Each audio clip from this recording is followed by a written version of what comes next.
Hello, I'm Severin Suzuki speaking for ECHO, the Environmental Children's Organization. We're a group of 12 and 13-year-olds trying to make a difference. Vanessa Seti, Morgan Geisler, Michelle Quigg, and me. We've raised all the money to come here ourselves, to come 5,000 miles to tell you adults you must change your ways. Coming up here today, I have no hidden agenda. I am fighting for my future. Losing my future is not like losing an election or a few points on the stock market. I am here to speak for all generations to come. I am here to speak on behalf of the starving children around the world whose cries go unheard. I am here to speak for the countless animals dying across this planet because they have nowhere left to go. I am afraid to go out in the sun now because of the holes in our ozone. I am afraid to breathe the air because I don't know what chemicals are in it. I used to go fishing in Vancouver, my home, with my dad, until just a few years ago we found the fish full of cancers. And now we hear of animals and plants going extinct, every day vanishing forever.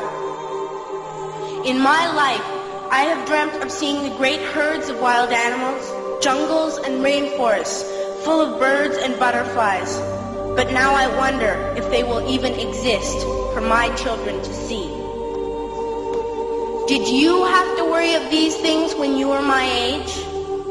All this is happening before our eyes, and yet we act as if we have all the time we want and all the solutions.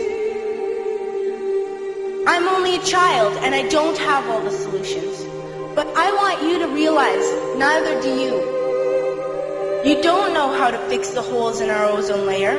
You don't know how to bring the salmon back up a dead stream. You don't know how to bring back an animal now extinct. And you can't bring back the forest that once grew where there is now a desert. If you don't know how to fix it, please stop breaking it. Here, you may be delegates of your government, business people, organizers, reporters, or politicians, but really, your mothers and fathers, sisters and brothers, aunts and uncles, and all of you are someone's child. I'm only a child, yet I know we are all part of a family, 5 billion strong, in fact, 30 million species strong. And borders and governments will never change that.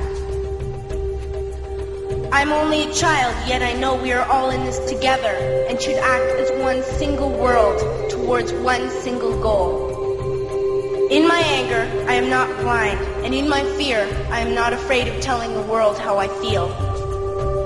In my country, we make so much waste. We buy and throw away, and yet northern countries will not share with the needy. Even when we have more than enough, we are afraid to share. We are afraid to let go of some of our wealth. In Canada, we live the privileged life, with plenty of food, water, and shelter. We have watches, bicycles, computers, and television sets. The list could go on for 2 days. 2 days ago, here in Brazil, we were shocked when we spent time with some children living on the streets. This is what one child told us. I wish I was rich. And if I were, I would give all the street children food, clothes, medicines, shelter, and love and affection. If a child on the streets who has nothing is willing to share, why are we who have everything still so greedy? I can't stop thinking that these are children my own age, that it makes a tremendous difference where you are born. That I could be one of those children living in the favelas of Rio.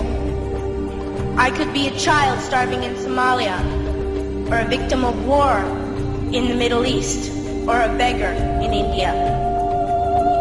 I am only a child, yet I know if all the money spent on war was spent on finding environmental answers, ending poverty, and finding treaties, what a wonderful place this earth would be. At school, even in kindergarten, you teach us how to behave in the world. You teach us not to fight with others, to work things out, to respect others, to clean up our mess, not to hurt other creatures, to share, not be greedy. Then why do you go out and do the things you tell us not to do? Do not forget why you are attending these conferences, who you're doing this for. We are your own children.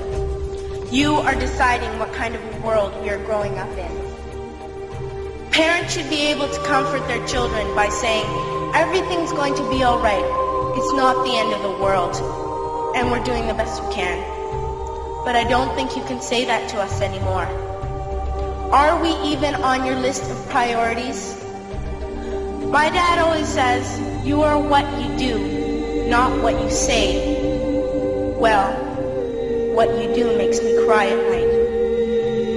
You grown-ups say you love us, but I challenge you, please, make your actions reflect your words.